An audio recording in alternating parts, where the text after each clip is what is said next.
Yeah.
Sihoa o tua na hoste. O wheri mai o whowhai ai o tua seko. E o tua o mau whakau whanonga mai. O a whio ki whowhonga o ki mau tolu. O a koi au i roto au le rei haki a whi au i potua. E te mau whiri mua, te mau leo mata pā. E whare o mau e kua. Ia mau nofo e mā te miti. E a ngāra. Ua whai te mai, te rearo, la mari mani. Koe kolokola hini, e ka mata ake ai o wā o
Marotu. Tua maki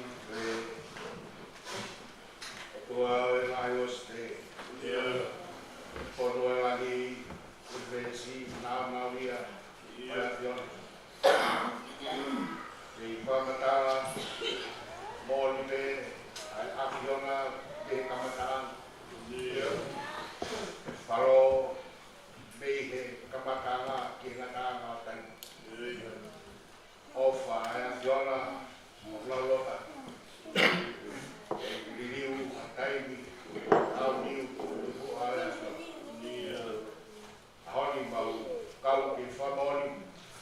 Oke itu saya tahu koe dia koa lawitan patai dan patai mau mari mau kau ya ho kami nak koe oi mengawe Kristiane kalau tu aku mau faka fua kami mau koe kau ke famoni fata tauna ai tak fronga ya fiona obligaya mau tolu ai fai na mari famon fata kompon koe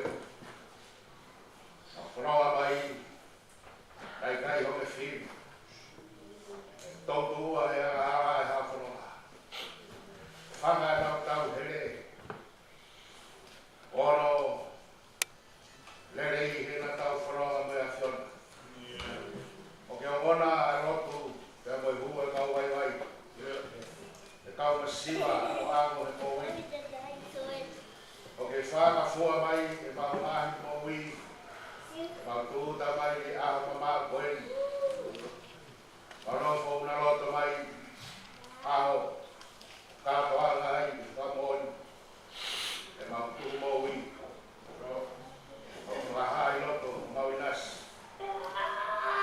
whanga fua e sino ha mai a Fiona a Moisias Auri mau tu o famo e fara. Abau le no fo ke la mai mau ngai kobi. Au ha o mau i kwa. Ara ke besi mo o ke si. O kuna famo ni aki ke fai o mau. Mau i ka mo tatake mau o i. O fai o mau famo le more ke mau mai famo le more koe. Ka fia ai famo muna ho e. O fia ai whare o tāpure. Ai o mo kaunga ngāwe, vai whare tangata, mo whawhiri. Ai tāo mo whine mui, ka mo mau whanau. Fia ai whakawa ai mo kau whanahei. Rai i skeitai lai, vai ngāwe. Ai mai kau puri mo kau whata, mo whamoniak. Paulo foi tarunga mo e ofa whailau lau e a Fiona e ai ke mau fia o mau kau he aho maa koe muna ngana sio ki mui ke whroa ngā nei ai hono kakai tai o kau tangat iai e kau whiwhine a honi o nau puria nau nofo ke whamaa whana Nau nofo mai ke hulu e hala whanonga e anga tau he lotu. Na mui whai māti akri oa. O nau tatau mai. E kāka koe ni o mau manatua nau mahi whoko mahu. Manatua e whailau lau ni nau whaia. O manatua e whai o skeureta. Ai tai e koe a pe. O mau manatua e nau pou i. Ai mesi mo kres ke heni e ki mautolu o ki lau toa e ngai toa ngā pēa e whiwhia te me i he potu ngau e koe ki whamaro whamaro e mau kāpua whamaro e mau moui nā siaris kau taure kerek kau tangakai kau whinei kau bās koura kau tolu whai whahino hino mea kau tangakai mai ka whinei koe lotu Kau se tuata, kau fua whakamia. Se tari, kau mau rakana koto e se si. Ya mo mga family, ya hoi. O mau famonia. O whilau lau e a Fiona. O wako ai e mau mo wi, o whilau lau ne whai tātona. O mau kau e whilau lau e a hoi. Rio a ka mo whaki ko whai a Fiona. Alo te a tua whanga. Pai te ho whamore more, pai te ho mesi, tu beri mau taulaka, tu mo kresi ko ia. Te tāke ari mau whanoa o mau huwhi a. Tua maha mau tāpua. Tāpua ni mai kotoa te mau tau hei. A wāri nau tolu kotoa ia pina. A tofu lau kotoa te kauhes. Kātoa ka nau kohen. Alo tuatu, sumai awa maari e. O maha kresi mo mesi o no foia, kau kotoa tonga. Tarai kiskei tai wahi ngā o kau whata. E wehi ngau whāwhi ngau hei, ngau whamori whata. Aho kātua ngā. Aho te whastai o whamou, mai ofa ko whai a Fiona. Ko maha mau tāpua.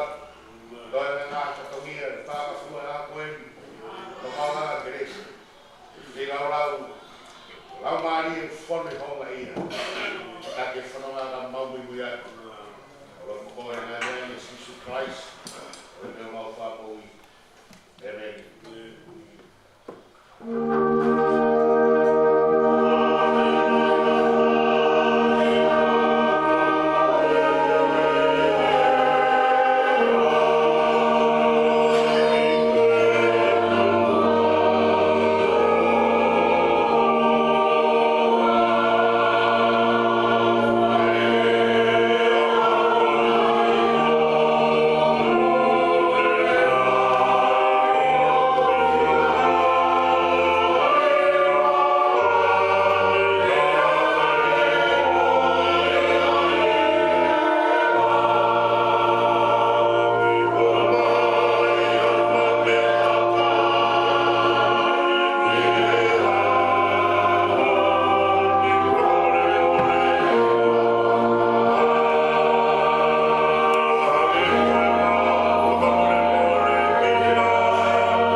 Ofi, i hono ngahi whei lau lau anga.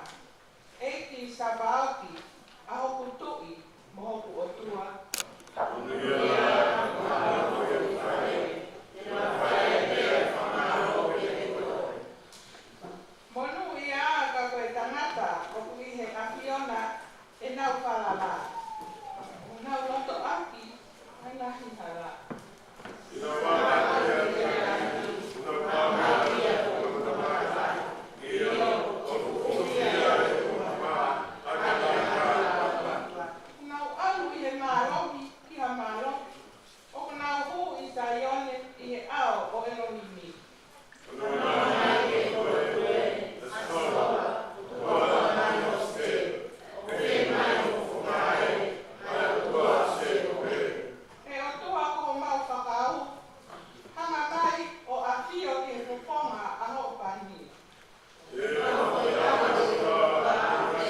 me ate ki nau tolu o kulaka hawa.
Wange con cacaíz, ya que no kilo con guapa, o bui aquí, al fare quelli.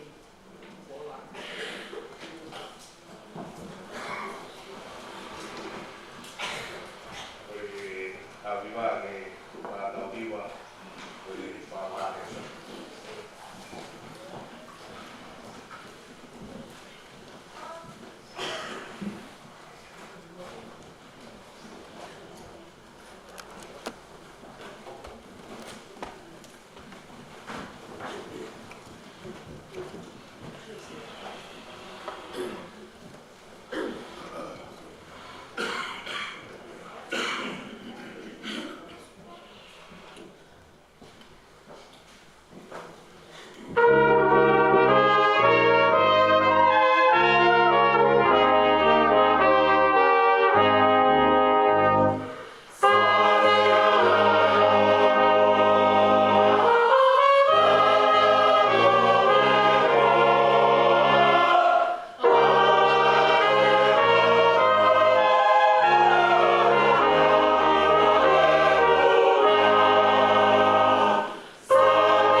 Torneau di mga formahi bahi di o kata torneau di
Mo mo fine mo. Au sia ta whanau. Ore moa ke u whakurou. A whai a whapapa ma ke koe. E koe whatapu ma ke skei tailani. A wahe ngā pāu e whokawani o mansau. E tui ni tau nai. E ngahi whamiri. Ngahi maheni kotoa. O siasi o po mea mo. O mo ieni. Sa kau whata. E aho. Pauina koe. E mo i me ngai siasi. O tapu. E aho i tātoa na. Kuhoi. E kia kau ke tapu. Pake ki e tāta pālangi koe. Day person. E tāta po koe di day. So it's good to see you here today. Thanks for accepting the invitation to be here with us. Welcome you as our esteemed architect. Has been playing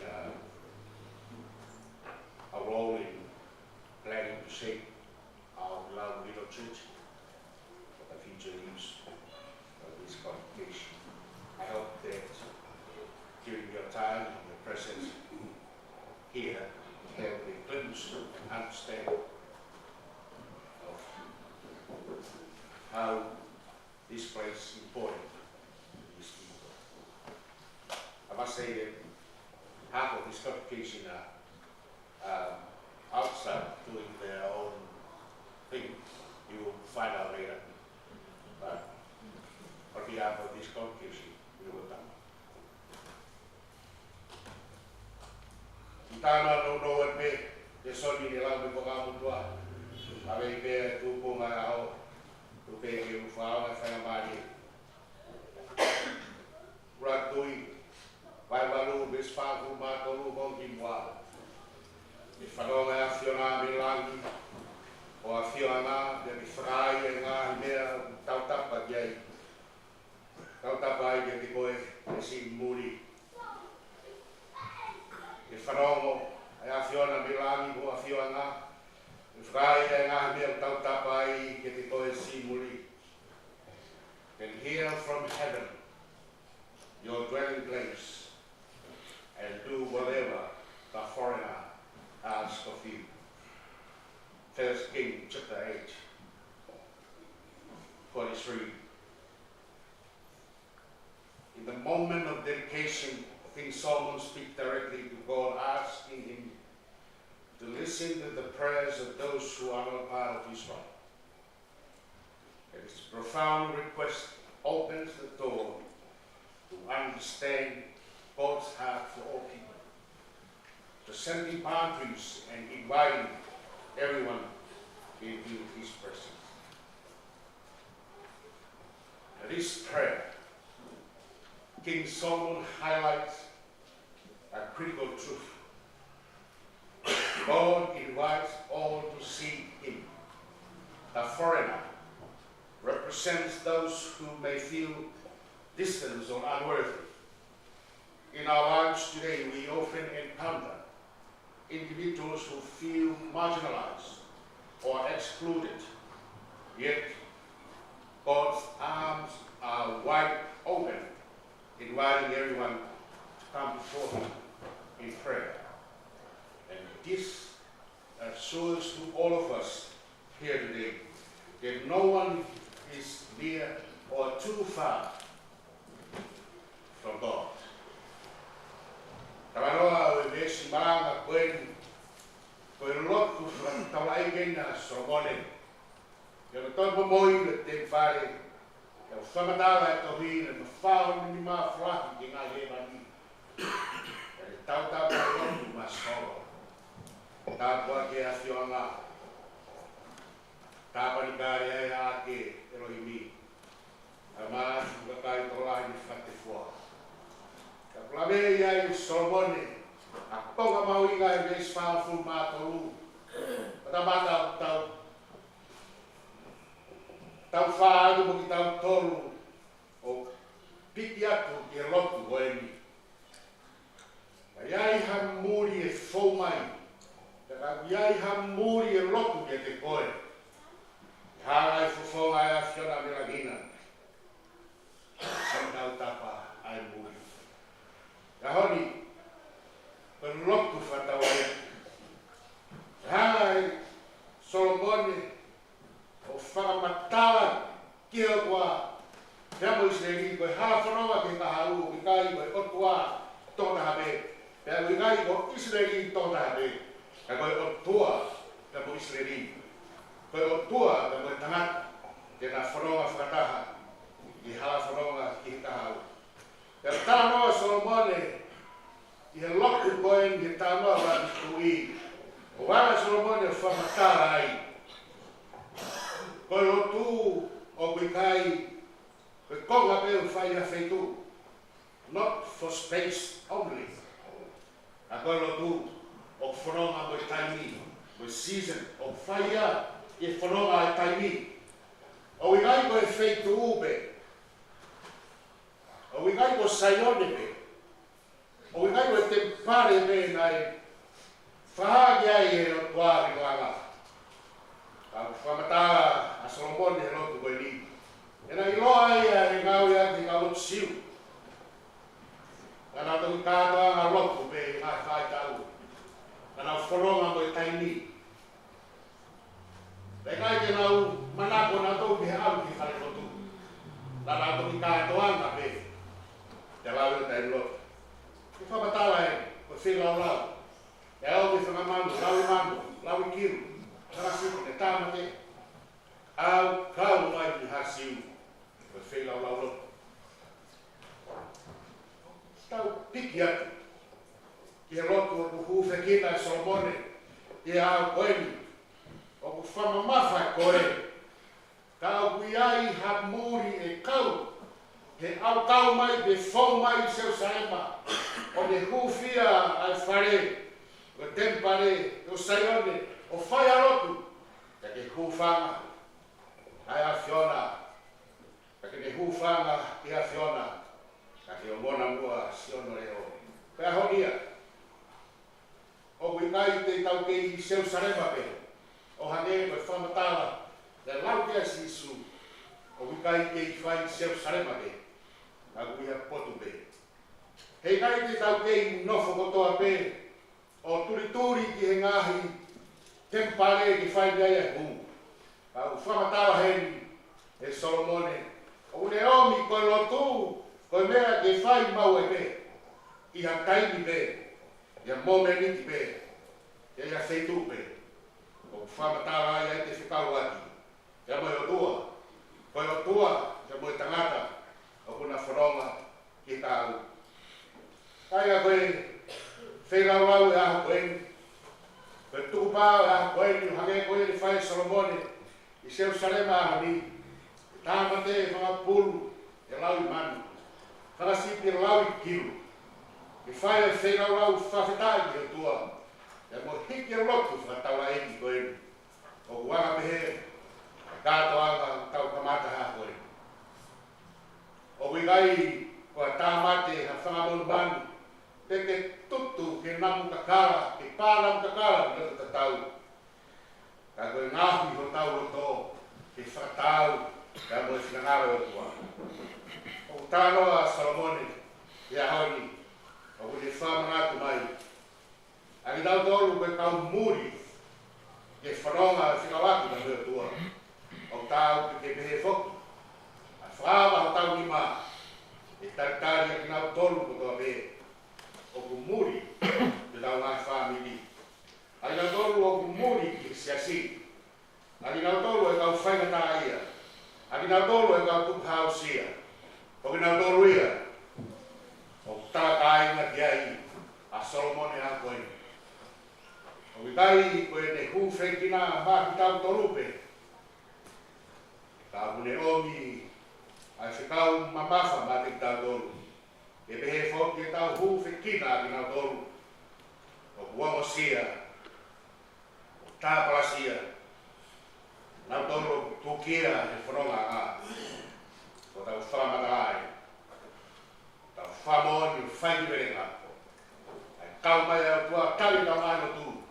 ke be fo e tau kiki haki haki nau tolu o ku muri i hawhanonga e tau kau whakata e no tāre tāpua ke aere kua o tā monua gātoa koe ngai klasa ho kasa ho tūre ke kāta moe e ki waka a koe a maa kau tak aho ni tōpe tawane ke oa nā hoko ai ngahi a kātoa ngā koe toki aho ke ia ke mauro kua e ngai whamiri klasa ho ya ke koe o whai ha siu e toki hoko pēr taimi mauro tū i taimi o whamatawa e taimi i taimi e ngahi kātoa ngā lahi o whamua o ke ona pehe ka ke kei hoko ai ngahi whatongia whakaisa ho kolo tauhi whalau maari o sipi ai se si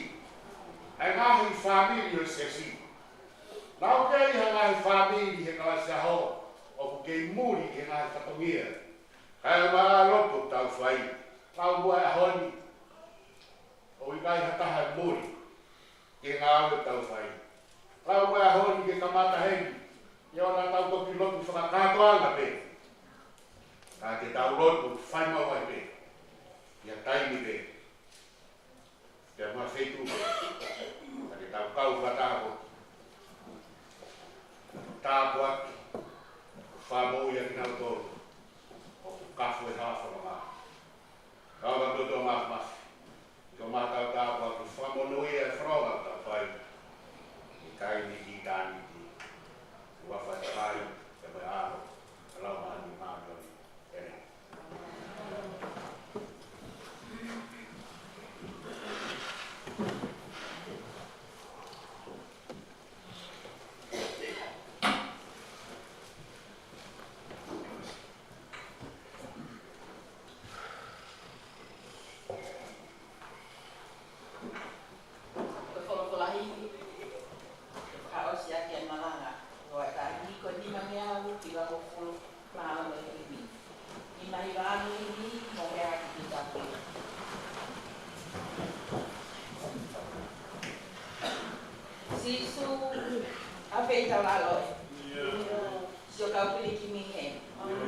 Ko maka pite ni koe he kumia ko duare. Ha fe mai au